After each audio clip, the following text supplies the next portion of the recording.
Sou Patrícia De Luna, estou na Livraria Cultura Fashion Mall com Afonso Solano para a gente fazer o nosso segundo episódio do Livro ao Prato, falando do universo sumeriano, do mundo de Kurgala, do espadachim de carvão, do mercado editorial e muito mais. Vamos lá?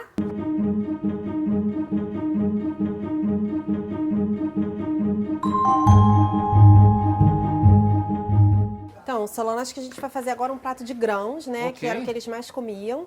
E aí também, assim, as pessoas que têm me ajudado na pesquisa sobre Suméria e comidas sumerianas, me disseram que eles comiam muitos peixes que davam no Rio Tigre. Certo. Né? Mas como isso não vai rolar aqui, a gente vai comer um atum de lata mesmo. Não vai um peixe do Maracanã. O peixe do Maracanã, pois é. Aham. Então, antes de eu misturar as coisas, vou picar algumas coisas e vou pedir pra você me ajudar aqui. Opa, Você sabe cortar faca tomate? comigo mesmo, claro. Então O tem, livro é tem que cheio de tirar faca. as sementinhas e tal. Ah, isso cortar eu não sei bonitinho. se vai ficar bonito. Pequenininho. Você quer uma aula de como cortar tomates Para remover. pequenos vermelhos? Ah, sementinha, eu iria com a técnica do metade. E depois... Pô, mas tem muita semente aqui, Patrícia. Aí aperta assim, ó. Assim? É. Ué, mas ela vai sair tranquilamente? Aí passa assim, ó.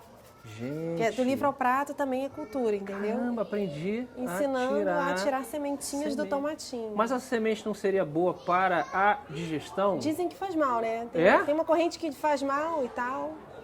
A medicina não sabe nada. É, A nutrição é que sabe de tudo. pois é. Então, E você, aqui eu acho que não tem semente. Você é ligado A semente- nessa coisa de comer saudável e tal? Sim, o máximo que eu consigo, assim. Eu passei a comer mais salada quando eu era mais velho, porque quando eu era criança, eu era criança. E não gostava de salada, mas a minha mãe come muito bem e sempre se esforçou pra caramba. Entendi. Mas assim, eu gosto. No outro programa a gente tentou, você me ofereceu uma cerveja, eu não bebi, eu tenho um pouco dessa, prefiro mate. Eu sou um pouco natureba nesse sentido, mas não tanto. Não sou vegano, não. Então, staying alive. É. E me diz uma coisa, eu queria saber assim, você é editor na lei e tal, qual a sua visão do mercado editorial do ponto de vista do editor, assim, não do autor? Mercado editorial no Brasil hoje. Certo. Bom, eu, no caso, trabalho mais com as publicações de fantasia da editora Leia, né? Do nosso ponto de vista, algo muito positivo foi o crescimento do mercado de fantasia nacional. Um crescimento absurdo, né? Coisa que na minha época você tinha o quê? Um André Bianco, de repente. Que foi uma surpresa, assim, a primeira vez que eu vi um livro do André Bianco numa livraria, eu falei, gente, esse cara é brasileiro? Exatamente. Como assim? Exatamente. Quem será esse cara? E- Como ele conseguiu botar um livro aqui? Aham. E no caso ele foi de porta em porta, né? Com o livro dele literalmente debaixo do sovaco, lá dentro do sovaco. E, enfim, ele foi um dos desbravadores. E quando eu cheguei a convite da Leia, eu já tinha um mercado mais receptivo, né? Mas não deixou de ser também uma fase de conquista do público. Quando a Leia criou esse selo e trouxe autores nacionais, a ideia era provar para o público que a gente tinha o mesmo nível de qualidade ou almejava isso com essas publicações. E agora, como editor, nessa parte de coordenação, eu tento contribuir para isso. A gente fez um concurso no ano passado Muito legal. para buscar um autor ou autora nacional de fantasia. O Enéas Tavares, um autor excelente também, ganhou o concurso com um livro que brinca com os personagens da literatura clássica nacional. Enfim, misturando com personagens mais fantásticos, uma coisa meio Alan Moore. Então a gente está continuando esse trabalho na editora e para mim é muito feliz, né? Dar essa oportunidade, a mesma oportunidade que me deram, Rafael na época, Dracon me ajudou lá e enfim, fez toda essa construção junto com a editora. A gente agora tem um mercado muito mais sólido nacional, né? Que permite não somente o espadachim continuar, mas que outros autores e autoras sejam bem melhor aceitos pelo público, né? Eu tô demorando 1 milhão de anos para tirar essas... Não faz mal, porque eu também tô demorando 1 milhão de anos para cortar as tâmaras. Ah, sim! E... Tâmara sempre me lembra Indiana Jones, sabia? Ah, é? Por quê? Não tinha... Acho que é no primeiro que o macaquinho come uma tâmara envenenada. Cara, que detalhe, que memória, entendeu? Eu só lembro que eles comem cérebro de macaco, porque foi uma coisa marcante pra mim, entendeu? No segundo, no Templo da Perdição. Mas eu acho que no primeiro tem isso uma aqui coisa... é uma memória nerd, vou te falar. Nerd é isso. Detalhes. É. O diabo está nos detalhes, né? Detalhes tão pequenos do mundo nerd. E vem cá, qual a sua sugestão, assim, para novos autores, assim, como autor, como editora, assim, o que você diria para autores que estão começando no mercado, para conseguir entrar no mercado, né? Eu acho que, assim, o mundo não é justo, né? Então, infelizmente, não existe uma... Quem disse que era justo, né? Mamãe e papai, né? No começo, talvez, digam que minha tá mãe e tudo meu pai bonito. nunca falaram isso pra mim, não. Não? Eu acho que a pessoa tem que entender que a competição está absurda, né? Então, uma forma de você apresentar um projeto com potencial interessante para a editora é você talvez testá-lo na internet ou nas redes sociais. Ele não precisa ser um estouro, mas se você de repente o publicou em algum site que tem algum tipo de repercussão e tal, você pode apresentar para a editora e falar, olha, já tive X mil pessoas baixaram esse livro, ele está com a nota 4,5 estrelas, entendeu? A editora já vai ficar muito mais empolgada do que se você for um desconhecido com um livro, nas suas palavras, revolucionário, né? Todo mundo pensa e gostaria que seu livro fosse revolucionário. Mas é difícil para a editora apostar em uma pessoa que não tenha Não existe ainda. Ainda que, isso também é algo que eu via as editoras aprendendo, você pegar um autor ou autora que já tenha um público cativo via internet, não é sinônimo de sucesso, de jeito nenhum. É uma questão de viralizar. Existe uma primeira onda que vai comprar aquele livro sim, porque já curte o trabalho da pessoa, mas o livro tem que funcionar para que esse boca a boca, entendeu? Viralize o seu trabalho. Claro. Então é um aprendizado de todos os lados aí.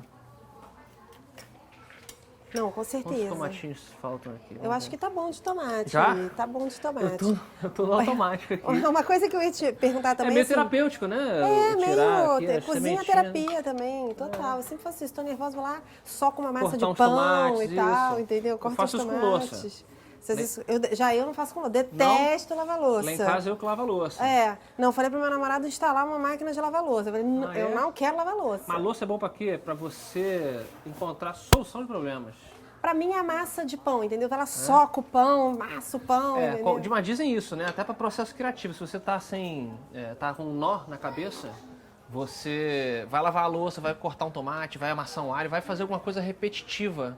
Dizem, né? Que tem todo um porquê da sua mente estar ocupada com uma coisa mecânica. E outra parte do cérebro outra parte tá resolvendo. É bacana isso. A culinária tem muito disso. Quando você passa esses tomatinhos aí pra mim, queria que você me contasse como é que foi esse lance de fazer 6 faculdades, não terminou alguma? Seus pais tentaram te matar nesse processo? Os meus pais, de maneira muito compreensiva, ficaram com muito receio quando eu disse que queria trabalhar com desenho, quando eu saí do colégio. E aí eu falei, bom, então eu vou buscar um in-between aí, vou fazer faculdade de design industrial, né? Desenho gráfico, né? Desenho gráfico não, caramba, desenho industrial, misturei todos os termos. Fazer faculdade de design e acabei fazendo 2 anos e meio, mas não me encontrei, porque eu queria uma coisa mais artística mesmo, e lá tinha muito do técnico, e você não poder extrapolar a sua criatividade em cima do produto para o cliente e tal. E aí eu comecei a migrar sempre nessa coisa da comunicação. Aí fui fazer propaganda e marketing, depois pulei para cinema, buscando uma coisa meio, de repente, do storyboard. Fiz um pouquinho de... Você queria aprender um pouquinho de cada coisa, na verdade. Acho válido. Acho que... Eu deveria ter feito, ou pelo menos assim eu pensava, belas artes. É o que eu gostaria de, né? Quando eu saí do colégio, é o que eu queria ter feito. Mas hoje em dia, eu acabo agradecendo a minha indecisão. Porque eu acabei criando um conjunto de conhecimentos ali na área da comunicação que veio de tudo quanto é canto que eu cursei, né? E acabou favorecendo o mercado que eu trabalho hoje, que é essa coisa de entretenimento na internet, criação na parte de livros, na verdade, você acabou fazendo uma formação que você precisava. Se você pensar assim, formado pela vida. Não, eu vi você falando numa entrevista do Bacanudo que você chegou até a trabalhar de garçom. Fui garçom numa rede de restaurantes de cangurus durante uma semana, mas não funcionou. Não funcionou pra mim. Mas foi bom também pra você. Eu acho que é bacana você... Tudo é um aprendizado. Você ver o outro lado, entender essa coisa de atendimento ao público direto, assim. Acho que tudo faz... Você acaba transpondo principalmente pro livro, né? Com a certeza. Parte emocional, a parte eu ter cursado cinema foi legal para entender o método por exemplo, método de atuação, para você transferir as suas emoções da vida, os seus traumas, as suas felicidades para os personagens dos livros, né? Então tudo um pouquinho ficou ali serve hoje. Eu tô aqui com a mão na massa, momento Suméria, né? Tipo, faça tudo com a mão. Fisioterapia também. Pois é. Né? Pois é, indicado também para quem tem ler, fazer comida sumeriana em casa. Total. Né? Mas assim, queria te perguntar, como é que é o seu processo criativo? Eu cheiro muita cocaína antes, né? Não. Entendi. Mas é uma cocaína importada? Claro. É aquela que faz com Só cimento? trabalho com colombiana. Entendi. Cara, eu acabei transpondo muito da área de ilustração para a escrita, no sentido de que eu enxergo, pelo menos esse foi o meu método, emprestado também de outros autores, né? Eu bato muito papo com o Eduardo Spor também, que é um cara que está sempre me ensinando muita coisa pelo ponto da carreira que ele já está. E então eu enxergo assim, bom, o desenho você começa com o rascunho para você entender a forma geral da sua ilustração. Da mesma maneira com o livro eu faço. Então eu divido o livro em sessões muito simples, como se fosse em cada cena. Então na cena 1, o personagem está fugindo do personagem Y. E no final desse capítulo ele tem que chegar no alto da torre. No capítulo 2 ele vai encontrar o mago e de lá ele vai virar um falcão e vai voar para não sei aonde. Então eu vou fazendo essa coisa bem simplória. Uma escaleta quase. Exato. Até o final. Aí eu posso enxergar e ver o que está funcionando, o que não está, se aqui precisa de mais ação, aqui um pouco mais de exposição de personagem, por aí vai. A partir daí eu passaria para o lápis do desenho, que é você ir trabalhando sim o cenário devagarinho e tudo mais. E por aí vai para o nanquim, vai para a cor, como se o tempo todo você vai até o final do livro, volta e continua. E nunca ficar preso em determinado momento, como se eu não devo terminar o rosto da minha personagem desenhada antes de terminar o pé dela, entendeu? Porque às vezes eu vou ter que mudar a estrutura do... O Stephen King, ele fala uma coisa que super me influenciou. Ele fala assim, que ele escreve um primeiro rascunho, tipo, e vai, passa primeiro e vai. Isso, E sem aí parar. depois ele volta e começa a reler em vários níveis o livro, e reler.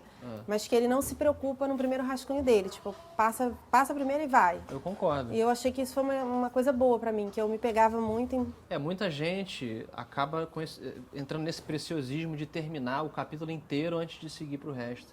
É como se você terminasse o braço da sua personagem na ilustração antes de criar toda a estrutura anatômica dela. Senão você não vai entender qual é o movimento, a linha, a mesma coisa do livro. Ou pelo menos assim eu aprendi e faço, né? Então, vou te contar agora o que a gente botou aqui, né? Trigo verde. Trigo verde? Trigo mas verde. Isso aí, né? Mentiram pra você. Porque chama-se trigo verde, mas assim, depois que cozinha ele vira um verde lagarto no sol, né? Aquela coisa... Pois é. É verde só no nome, entendeu? Sim. É uma propaganda enganosa. É igual alho poró, né? Que não é alho de... De jeito nenhum. Feijão. Ok. Né? Tomates.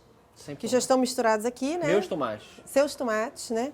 Tâmaras, damascos, um peixe pescado no Rio Tigre. Por favor. Que desembocou no Maracanã, que é um atum de lata. Veio no jatinho. Veio diretamente do Tigre para cá, né? Sal, azeite, cebola e agora o toque final, que eu não tenho a menor ideia se vai ficar bom ou ruim. Né? Mas essa é a graça da culinária. Você vai descobrir, pois é. Eles usavam muito na culinária sumeriana romã, Sim. Né? Suco de romã, romãs e tal.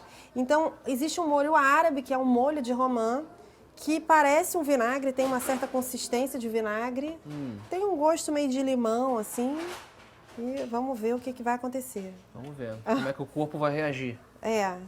Se a Dapac comeria isso, se ele ia lamentar ter saído da casa lá dos deuses, onde a comida era melhor. Pois é, saiu da casa da mamãe, né? É a velha história, saiu da casa da mamãe e agora tem que comer a comida do quilo. trabalho. E uma coisa assim, tipo, jornada do herói, sair da casa da mamãe e tal. Quando que você olhou a sua jornada e falou assim, cara, eu me vejo como um escritor, um podcaster? Houve esse momento ou foi natural? De repente a coisa começou a acontecer e quando você viu, você já estava podcaster, já estava escritor? Ou foi um plano? Não, eu vou traçar essa reta e vou chegar neste lugar. Um pouquinho dos dois. Eu sabia que eu queria trabalhar com narrativa, vou botar assim. Eu gostava de narrativa e como eu falei no programa anterior que a gente fez, tinha essa coisa do site, da história em quadrinhos e tal.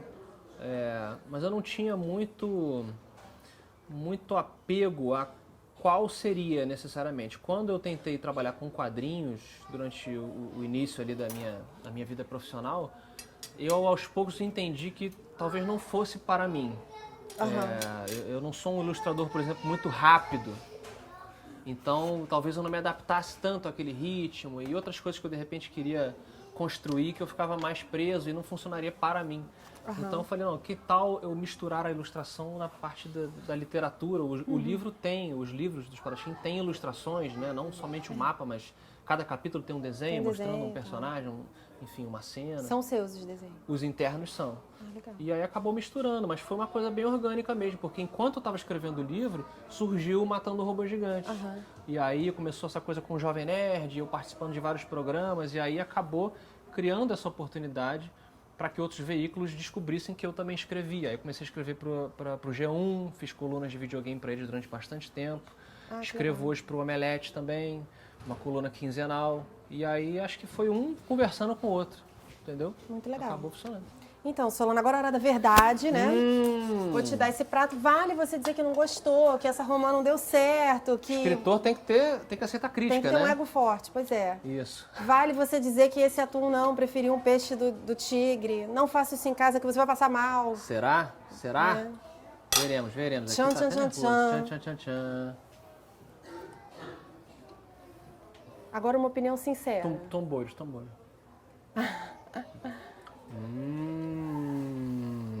Tá bom. Dá pra sentir A a romã. romã. Meio docinho, né? É Uma meio coisa- doce, meio azedo, né? É. Diferente, né? Legal, cara. Gostei. Ah, que bom. Só Então, tenho que incluir os meus tomates aqui agora na garfada. Se tiver ficado semente, depois eu aviso se passei mal. Mas tá bem legal. Ah, que bom. Então, para terminar, né, queria aproveitar que a gente está falando aqui do mercado editorial e que a gente está aqui se expondo e tal, eu fazendo comidas que podem ficar horríveis. E te perguntar, assim, se você acha que para você ser escritor hoje, você tem que ser também podcaster, ator, cosplay, ou se você pode ser aquele escritor, eu e o meu computador na minha casa e tal. Eu acho que, a exemplo do nosso querido tio George Martin, você não precisa ser um showman ou showgirl. Mas talvez você tenha que estar disposto a trabalhar a sua imagem como antes não era trabalhada, né? As redes sociais estão aí, as pessoas se interessam por quem você é. Acho que ao mesmo tempo você tem que manter um pouco do mistério, principalmente enquanto escritor. Se você fala muito da sua vida, fala muito das suas inspirações, você acaba tirando um pouco daquela mágica da sua obra, né? Então, Claro. Esse tempero também é muito difícil você entender. Mas eu vejo muita gente mais tímida falando exatamente isso. Eu não quero me expor, não quero fazer um vlog. Eu não tenho a fórmula do sucesso, obviamente. Mas eu acho que você tem que abrir mão de um pouquinho da sua privacidade, entendeu? Nem que seja dar mais entrevistas, participar. Não gosto de aparecer em vídeo. Participe de entrevistas em podcasts, né? Ou faça um podcast seu. De repente você descobre que você tem o potencial para se comunicar, não somente na escrita, mas na voz também, entendeu? Eu acho que acaba sendo um exercício também para você entender como é que você se comunica e melhorar a sua própria escrita. Um pouquinho de cada coisa. Inclusive, você como editor da lei, eu vou deixar meu pedido de Natal, né, de que esse ano o George Martin se associe ao Papai Noel e distribua o próximo livro Será? em Tá aí? dezembro. Sabe que já tá pronto e a gente só não fala para ninguém? Pois é, tchan, hora do mistério, né? Não. Gostaria muito de ler o livro antes da série e tal. Se ele Mandar o puder... PDF. Fechou! Vai ter gente agora, vou arrumar stalkers agora. Depois dessa, Cuidado no estacionamento, vem um saco preto, né, no saco. Cadê o PDF do Solano? Te puxam com a van, né? Socorro! Então, adorei que você veio. Tomara que a gente tenha outras oportunidades, novos pratos, talvez do Façamos livro mais. 2. Sim, faremos. Novas inspirações sumerianas, né? Yes. E adorei que você veio. Obrigada. Adorei vir. Esse foi o do Livro ao Prato, na Livraria Cultura Fashion Mall, com Afonso Solano. Espero vocês no próximo do Livro ao Prato.